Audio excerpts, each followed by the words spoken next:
최근 정년 연장 논의가 본격화되고 있죠. 이 노동계를 대표하는 양대 노동조합이 65세 정년 연장 법안 연내 통과를 공식 요구했습니다. 그러자 경영계는 청년 고용이 줄고 또 기업 부담이 커질 거라고 하고요. 대신 퇴직 후 재고용 또 임금 체계 개편을 대안으로 내놨습니다. 오늘 이슈톡톡에서 산업노동정책연구소 김성희 소장님 모시고요. 노동계와 경영계 입장을 중심으로 이 법정 정년 연장 논의 쟁점을 한번 짚어보겠습니다. 안녕하십니까 소장님? 네, 안녕하세요. 이 고령화 사회로 접어들면서 정년 연장에 대한 사회적 합의가 시급한 상황인데 이 세대 간의 시각과 이 입장 차도 크고요. 어떤 방향성을 놓고 이 노동계와 경영계 간의 의견 차도 또 있는 상황입니다. 네, 우리나라 이제 고령화는 매우 심각하다는 걸 우리가 다 알고 있으리라고 생각합니다. 네. 초고령 사회로 올해 진입했고 네. 2030년대 초면 일본보다 더 고령화 속도 높아집니다. 1위가 됩니다. 네. 그런데 이제 대부분 고령자들이 일을 해야지 먹고 살 수 있는 네. 연금으로 충족이 안 되고 그렇죠. 가족도 부양하지 않고 그런 상태에서 사실 주된 일자리에서 오래 일하지 않으면 생계가 보장이 되지 않는데 네. 문제는 연금 수급 개시 연령은 지금 63세고요. 네. 2033년이면 65세가 됩니다. 네. 근데 정년은 60세로 묶여 있으니까 이 간격이 계속 벌어지고 있다. 아하. 이런 그 연금과 정년의 불일치한 국가는 우리나라가 사실상 유일하다고 할 수 있기 때문에 아하. 이 문제 해결은 시급하다고 볼 수 있겠죠. 네. 근데 이제 노동계는 이를 근거로 해서 이제 법정 정년을 65세로 33년까지 단계적으로 상향하자 이렇게 그래서 연금 수급 개시 연령과 정년 일치해야 된다고 주장하고 경영계는 이제 부담이 있다. 네. 일률적으로 하지 말고 네. 기업들의 여건에 맞게 하거나 이제 주로 이제 재고용 방식 네, 그러면 네. 신규 입사 방식이거나 하청이나 자회사로 가는 방식이 되는데 그런 방식으로 해서 임금을 낮추고 고용 연장을 하자 이걸 선호하고 정부는 이 사이에서 이제 조정을 해야 되는 역할 네. 그런 상태 봉착해 있습니다. 예. 그렇다면 노동계에서 이 주장하는 임금 삭감 없는 정년 65세 현실적으로 이게 가능한 시나리오일까요? 예. 그러면 노동계는 이제 주된 일자리 지금 현재 하고 있는 일자리가 주된 일자리일 가능성이 높으니까 네네. 정년 연장을 하는 게 바람직하다. 그리고 법적으로 하는 게 이제 보편적으로 모든 사람이 적용받을 수 네. 있는 가능성을 높인다라고 보는 것이죠. 그래서 이런 방식으로 했을 때 이제 일률적으로 임금이 삭감되는 경영계가 선호하는 재고용 방식을 했을 때는 노후소득 보장이 불충분하다. 임금이 많이 깎이기 때문에 그래서 네. 그런 일본이 했던 방식도 40 내지 60%가 깎여서 노후소득 공백을 메우는 데는 그런 재고용 방식이 미흡하다라는 이미 선례가 있습니다. 그래서 네. 정년 연장 후에도 계속 임금이 올라야 된다라고 주장하는 건 아니고 네. 네. 시간과 직무를 조정을 하자 또 역할을 조정해서 이런 객관적 기준을 가지고 객관적 기준에 합당할 때 임금을 깎을 수 있는 조건을 만들자. 그런데 무조건 일률적으로 깎이는 재고용 방식만으로 했을 때는 이 노소득 공백 문제는 해소하지 못한다라고 주장하는 거죠. 지금 이 정년 연장의 어떤 구체적인 방법으로 점진적 상향이 가장 이제 거론이 되고 있는데 이건 어떤 방법을 얘기하는 걸까요? 예, 현행 정년은 연금 개시 연령과 이제 공백이 3년이 있고 네. 33년 가면 5년이 생기는 벌어지죠. 거죠. 네. 그러니까 단계적으로 높여 나가자 이런 것이고요. 어쨌든 아시아 국가 일본, 싱가포르, 대만은 정년 제도가 있고 네. 유럽은 사실 연금 개시 연령이 곧 정년으로 인식하는 나라들이죠. 네. 그래서 그런 방식으로 이제 이 불일치를 공식적인 제도로 허용하는 나라는 우리가 사실상 유일하니까 일본도 사실 부분적으로는 재고용 방식으로는 충분하지 않아서 불일치하긴 하지만 네. 그런 불일치를 공식적인 제도로 허용하는 건 사실 정부의 무책임, 사회의 무책임일 수 있다라고 보는 관점에서 네. 이를 해결하기 위한 그런 방안을 빨리 시급히 마련해야 되는데 시간을 많이 지체했습니다. 네. 이 한편에서는 이 정년 연장이 되면 청년층 일자리 감소로 이어질 수 있다. 그래서 이 세대 간의 갈등이 더 커질 수 있다. 이런 우려도 좀 나오는 것 같아요. 예, 그렇습니다. 이렇게 단순히 양적으로 보면 정년을 연장해서 장년층이 계속 고용되면 네. 청년들이 일자리를 만들어낼 여지는 줄어드는 것 아니냐 이런 것인데 그렇죠. 뭐 고용의 총량이 사전적으로 규정돼 있는 것은 아니고요. 네. 그걸 어떻게 제도적으로 설계하느냐에 따라 다를 수 있다라고 생각하고요. 예. 일단 이제 모든 연구를 종합해 보면 서구에서도 많이 했고요. 네. 우리나라에서도 많은 연구가 있는데 종합해 보면 충돌이 없다라는 연구가 훨씬 많습니다. 네. 왜냐하면 단순히 양적 관계가 아니라 네. 청년의 일자리와 장년의 일자리가 질이 다르다.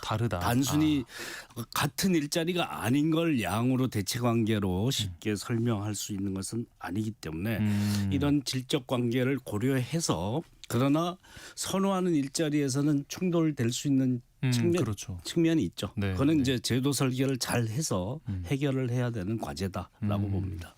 실제로 이 법정 정년이 58세에서 60세로 갈 때 이 청년 일자리 문제가 현실로 나타나지 않았나요? 예, 그때 이제 몇 가지 이제 보고서가 발표된 것 중에 네.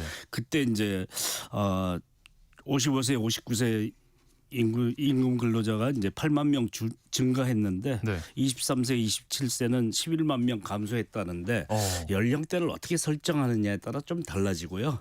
사실 그건 인과관계가 아니라 단순 동조 현상일 뿐이거든요. 네, 이런 네. 현상이 같이 나타났을 뿐이다. 네. 그래서 이게 정년 연장이 돼서 청년 일자리가 줄어들었다 이렇게 해석할 수 있는 문제가 아니죠.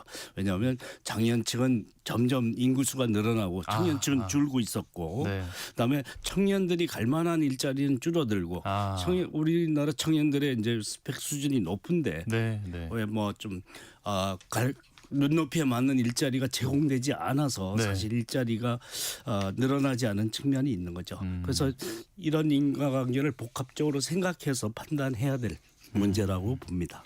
단순히 법정 정년이 늘어났기 때문에 청년층 일자리가 줄어든 거다 이런 그러니까 인과관계로 설명할 수는 없다는 말씀이시고요. 네. 뭐 인과관계는 이제 공공 부문이나 대기업 부문에서 나타날 수도 있습니다. 그러나 네. 그걸 제도를 어떻게 운용하느냐에 따라 달라질 수 있다. 뭐 공공 부문에서는 장년층 늘린 만큼 근데 인원수를 총정원 관리로 묶어버리면 네. 그다음 인건비 절감을 중요한 평가 지표로 삼아버리면 네. 사실 청년 고용의 여력은 없어지죠. 그건 예외로 설정해야 된다는데 기재부도 동의하는 입장을 가지고 있다고 알고 있습니다. 그리고 대기업은 두 연령층의 정년 연장이 신규 채용의 위축으로 이어가지 않도록 하는 지원책 설계를 통해서 해결 가능하다고 봅니다. 네.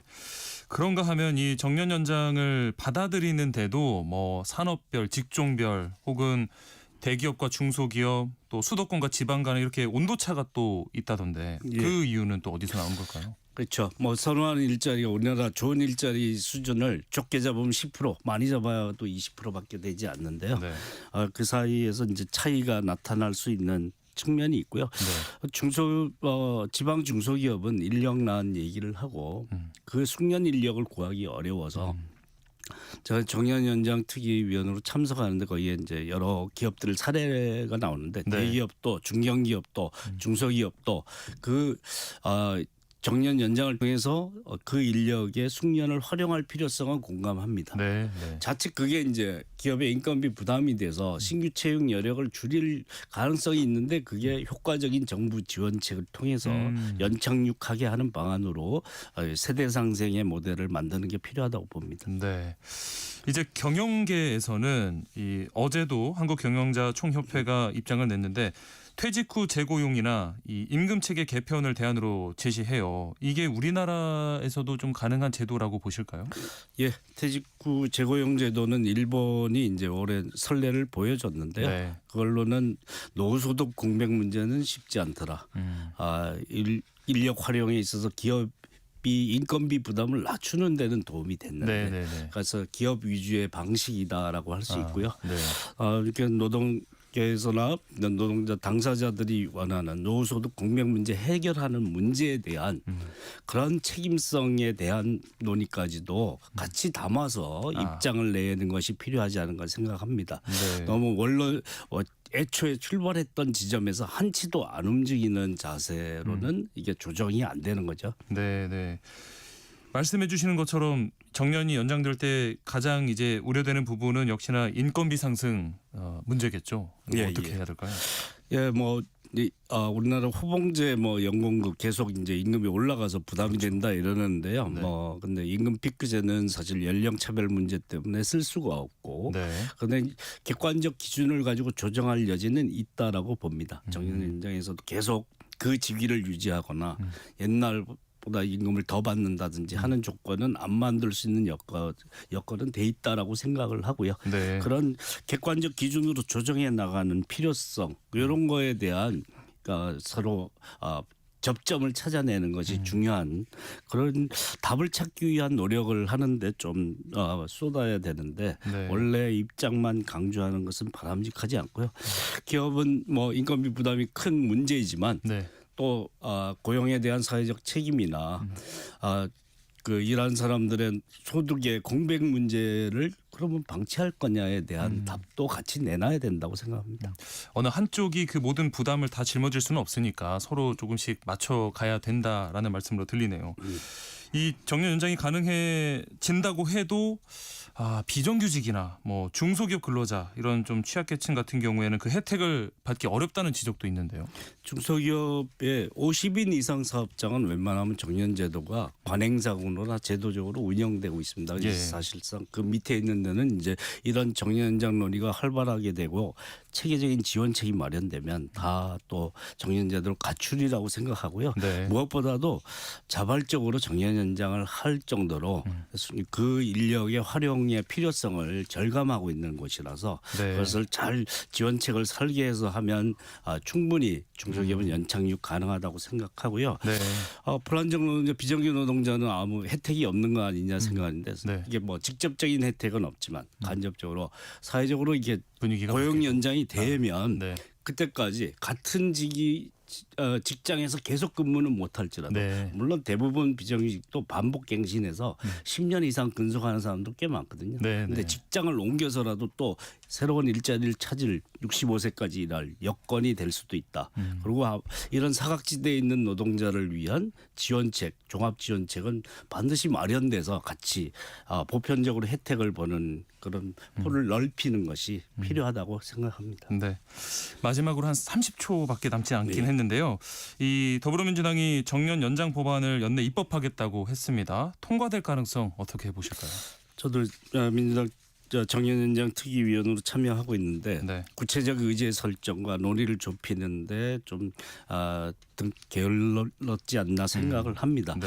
그래서 이제는 더 늦출 수 없으니까 올해 안에 입법을 전제로 해서 의제를 좁혀서 언제부터 할 건지 네. 그리고 이러면 이 벗어나 있는 사람들에 대한 지원책은 어떻게 마련할지 그다음에 세대 상생의 모델을 구축하기 위해서 해야 될 제도적 정비는 무엇이 필요한지 네. 이런 거에 대해서 좀 계속해서. 체계적으로 논의한 구체적인 논의로 들어가야 된다고 생각합니다. 네.